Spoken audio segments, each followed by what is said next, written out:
आज यहाँ राजीव गांधी यूनिवर्सिटी में जो हमारा हिंदी डिपार्टमेंट है उसको इस्टेब्लिश करके 25 इयर्स हो गया है। तो रजत जयंती सेलिब्रेशन हुआ है, सिल्वर जुबली सेलिब्रेशन। तो ये काफ़ी एक हम सभी के लिए बहुत ही एक गर्व का बात है, क्योंकि लोन जो हमारा सेंट्रल यूनिवर्सिटी में जो हिंदी डिपार्टमेंट को इस्टेब्लिश करके तो 25 इयर्स ऑफ जर्नी को कंप्लीट किया है। And across those wonderful years, जो लास्ट 25 इयर्स में हिंदी ने बहुत अच्छा पकड़ अरुणाचल में अपना पहचान यहाँ पे दिया हुआ है।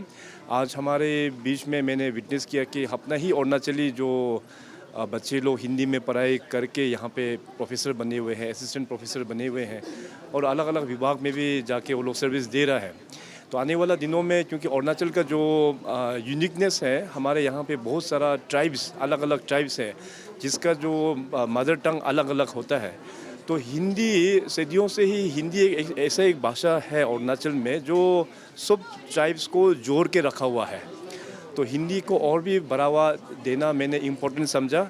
सो इसलिए मैंने 2017 में मैंने जो केंद्रीय हिंदी संस्था, उसको मैंने रिक्वेस्ट किया था कि यहाँ अरुणाचल में भी एक सेंटर खोलने के लिए, और सेंटर ऑलरेडी अप्रूव हो गया है। अभी आरजीयू में ऑलरेडी सेंटर, हिंदी सेंटर खुल चुका है। अभी आने वाला दिनों में, क्योंकि हिंदी को और भी स्ट्रॉन्ग और भी मतलब इसको पॉपुलैरिटी करने के लिए, जैसे मैंने बोला कि अरुणाचल के लिए we don't have a common language. जैसे आसाम में आसामीस है, मिज़ोरम में मिज़ो है, नागालैंड में नागामीस है। उस प्रकार से अरुणाचल में अरुणाचली भाषा नहीं है। इसलिए हम लोगों को हिंदी को और भी प्रमोट करने के लिए अभी भारत सरकार के साथ में बात करके और केंद्रीय हिंदी संस्था के साथ में बात करके, हमारा जो ये सेंटर अरुणाचल में जो दिया हुआ है उसको हम लोग अपग्रेड करके एक इंडिपेंडेंट विंग की तरह हम लोग आने वाला दिनों में उसको लेके जाएंगे। और हमें उम्मीद है कि एक ना एक दिन ये जो हिंदी का जो सेंटर यहाँ में जो खुला हुआ है, बाद में जाके एक विश्वविद्यालय यानी एक यूनिवर्सिटी के तौर पे वो उभर के आएंगे। वैसे आज जो एक नॉन यूनिवर्सिटी है अरुणाचल में, तो जो हम लोग अगर बागी किनारे से आते हैं तो उसका वो जो रास्ता है काफ़ी समय से देखा जाता है ख़राब हालत में है, कभी ठीक होता ही नहीं। तो वही रास्ता को लेकर स्टूडेंट आते हैं यहाँ से, यूजुअली बोलो या फिर ईटानगर बोलो, चौक पत्तन। तो सर वो रास्ता को लेकर काफ़ी स्टूडेंट का तो आप नहीं, अभी रिसेंट जो मानसून के कारण से रोड में काफ़ी डैमेजेस हुआ है। तो हमने जो principal secretary public works department को मैंने निर्देश दिया हुआ है कि इस रोड को तुरंत मेंटेनेंस का काम शुरू करने के लिए। तो क्योंकि ये रोड हाईवेज में आता है और मेंटेनेंस का काम यहाँ से लेके हौज तक काफ़ी बड़ा लंबा स्ट्रेच है, तो इसका भी टेंडरिंग शायद जल्दी करने का बात चल रहा था। तो जैसे टेंडर फॉर्मेलिटीज़ कंप्लीट हो जाता है, फिर रोड का रिपेयर मेंटेनेंस भी कंप्लीट हो जाएंगे। सर रास्ते का बात आई है तो हमारे जो पैकेज BC है उसका थोड़ा अपडेट अगर आप देखें, क्योंकि बहुत मुश्किल हो रहा है। जो पैकेज A था वो भी अभी पूरा डिट्रॉइट हो रहा है, रास्ता पूरा ख़राब हो रहा है, मेंटेनेंस भी नहीं चल रहा है सर। नहीं, इसका पैकेज A का जहाँ तक सवाल है, उसका मेंटेनेंस जल्दी शुरुआत हो जाएगा। और पैकेज B का मैंने लास्ट टाइम जब रिव्यू लिया था तो ग्राउंड में काम बहुत ही स्लो चल रहा है। तो accordingly ministry of road transport को इसका अपडेट हम लोग ने किया हुआ है। और जहाँ तक पैकेज C का है, जो बंदरदेवा से जो आता है रास्ता, उसका तो ऑलमोस्ट कंप्लीट है, शायद बहुत जल्दी हैंडओवर भी हो जाएंगे। मगर मैं आपके चैनल के माध्यम से ये ज़रूर कहूँगा कि पैकेज B को हम लोग अच्छी प्रकार से मॉनिटर कर रहा है। पैकेज B का थोड़ा सा प्रोग्रेस वाकई में काफ़ी स्लो है, and we are also very concern. और रह गया जो पुराना जो पैकेज A का जो काम, इस बार बारिश से जो डैमेजेस हुआ है उसको हम लोग जल्द से जल्द रिपेयर भी कार्य जो है वो शुरू करेंगे। तो आज का आप लोग का रजत जयंती समारोह मनाया गया है, आप उसका बारे में थोड़ा विस्तार से बताएं। रजत जयंती इस डिपार्टमेंट की स्थापना 1999 में 13 अगस्त को किया था। और इसके बाद हम लोगों ने 13 अगस्त को भी यहाँ डिपार्टमेंट में एक छोटे से कार्यक्रम के साथ 25 वर्ष का जो अवसर है उसको रजत जयंती के रूप में बनाया।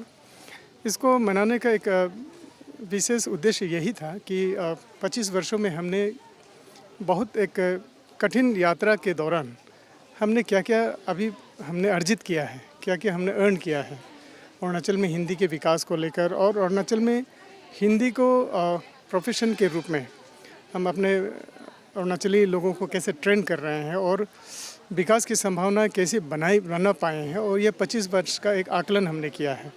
और आगे का जो 25 वर्ष का जो एक मैप है, रोड मैप है, वो हमने विकसित किया है। और विकसित भारत के का जो जितने भी प्रपोजल्स हैं उसको अडॉप्ट करते हुए या फिर NEP में जो भी जो वर्टिकल्स हैं इंडिजिनस नॉलेज को लेकर या फिर जो यहाँ की जो बोली और भाषा को लेकर उसके विकास को लेकर इन सब को हम लोग इनकॉर्पोरेट करते हुए डिपार्टमेंट का जो सिलेबस है उसको भी हमने बहुत अद्यतन किया है। बहुत ही अपडेटेड सिलेबस अभी हमने NEP 2020 के मुताबिक बनाया है। और उस सब को एक तरह से उत्सव के रूप में मनाने के लिए जो हमारा 25 वर्षों का जो संघर्ष था उसको मनाने के लिए हमने इसका आयोजन किया। इन 25 वर्षों में आप जैसे कि जानते हैं अरुणाचल के किसी भी स्कूल में आप देखेंगे PRT से लेकर PGT तक की जो हमारे जो टीचर्स हैं आज आपको अरुणाचली चेहरे दिखाई देते हैं। और कॉलेजेस में हमारे मेरे खुद के स्टूडेंट्स हमको लगता है 35 के लगभग इस समय रेगुलर टीचर हैं और 20 के आसपास हमारे गेस्ट फैकल्टी हैं।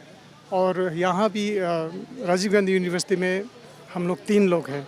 और जैसे कि आप लोगों ने देखा अरुणाचल के जो जितने भी साहित्यकार हैं, जोराम यालम नवम मैडम है, जमुना विनी है, तुम्बम रिबा मैडम है, ताई तुगुंग है, ये सब साहित्य सृजन जो क्रिएटिव राइटिंग है उसमें भी बहुत नाम कर रहे हैं।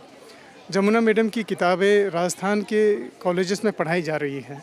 इलाहाबाद यूनिवर्सिटी में भी उनकी जो कुछ निशी लोक कथाओं पर जो किताब है उनके कुछ अंश पढ़ाए जा रहे हैं। तो ऐसा करके हिंदी लेखन के क्षेत्र में भी अरुणाचल बहुत अच्छा कर रहा है। इसको जश्न के रूप में मनाना चाहिए ताकि एक जनरेशन भी इसको फॉलो करे। और हिंदी को देखिए हम लोग नॉर्थ ईस्ट में विशेष एक गलतफहमी का शिकार हो रहे थे हम लोग। हिंदी गैर किसी दूर की भाषा नहीं है। हिंदी को अपनाने के कारण ही अरुणाचली लोगों के लिए आज दिल्ली दूर नहीं है। एक समय ऐसा था हमने अपने बचपन में देखा अरुणाचल का जो लिंगुआ फ्रैंका है जो संपर्क भाषा है वो असमिया थी और वो बहुत नेचुरल था क्योंकि असमिया लोगों के साथ जो संपर्क है बहुत ज़्यादा था और जल्दी था। लेकिन धीरे धीरे अरुणाचल ने इस चीज़ को शिफ्ट किया हिंदी में। और हिंदी देखिए हिंदी के माध्यम से बहुत ज़्यादा रोज़गार भी मिल रहे हैं। तो एक संभावना खड़ा करने के लिए हम लोगों ने इसको जश्न को मनाया।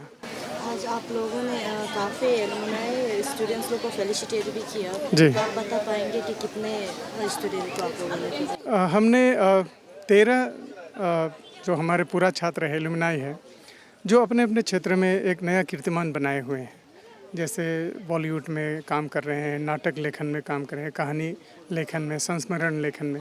हिंदी की ऐसी कोई भी जर्नल नहीं है, माने विधा नहीं है जिसमें अरुणाचल के लोग नहीं लिख रहे हैं और अच्छा लिख रहे हैं। जैसे तारो सिंधिक को आपने देखा, साहित्य अकादमी से उनको युवा पुरस्कार मिला। उनकी जो काव्य संग्रह है उसके लिए उनको साहित्य अकादमी में युवा पुरस्कार मिला है। तो ऐसे लोगों को हमें भी सम्मानित करना चाहिए। तो 13 लोग थे कुल मिलाकर। जी।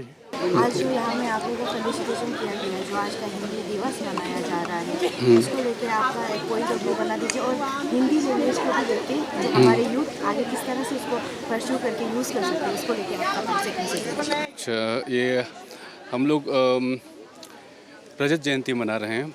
रजत जयंती को इंग्लिश में सिल्वर जुबली कहते हैं। हिंदी डिपार्टमेंट को आज यहाँ पर 25 इयर्स कंप्लीट हो गया है और इस मौके पर मुझे अपने डिपार्टमेंट में हमारे प्रदेश में पहला नाटककार होने का वो सम्मान मिला है। और जहाँ तक हिंदी का प्रश्न है, जैसे कि हम अरुणाचल प्रदेश का जो संरचना है उसके हिसाब से हिंदी हमारे मन को जोड़ने वाली भाषा है। और साथ ही साथ पूरे भारतवर्ष में हिंदी जो है एकता की पहचान है। इसमें स्त्रीलिंग पुल्लिंग की चिंता नहीं होनी चाहिए। हिंदी इस रूप में जाती है, उस भाषा को ऐसे स्वीकार करती है। और जहाँ तक हिंदी से बनते हुए करियर की बात है, इसकी अनंत सीमाएं हैं। बस आपको हिंदी के शब्दों को पहचानना है, उससे अपने मसल्स में इन करना है, जहन में बिठाना है। माँ सरस्वती चाहें तो आपको बहुत बड़े शायर कवि बना सकते हैं, कलाकार बना सकते हैं, बड़े विद्वान बना सकते हैं। बशर्ते यह है कि आप हिंदी को लेकर के आपकी अप्रोच कैसी है और मेहनत उसमें लगती है। और अभी बहुत ज़्यादा दूर जगह जाने की ज़रूरत नहीं है। राजीव गांधी यूनिवर्सिटी में विश्व स्तर के प्रोफेसर्स यहाँ पर मौजूद हैं। हमारे यहाँ जितने भी प्रोफेसर्स हैं बहुत ही काबिल लोग हैं और उतना ही ज़्यादा आपके लिए सपोर्टिव भी है।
Everything in life needs an effort. Some things are just as easy as a click. Now get your favorite food at your doorstep from the best restaurants in your city. Served hot, straight from the kitchens of your favorite eateries to the plates in your homes, just with a touch of your fingertips. We at AP Eats are all set to fulfill your craziest food cravings. So, what are you waiting for? Order now from AP Eats, the fastest online food delivery service of Arunachal. COD and online payments are also available. Download the app now.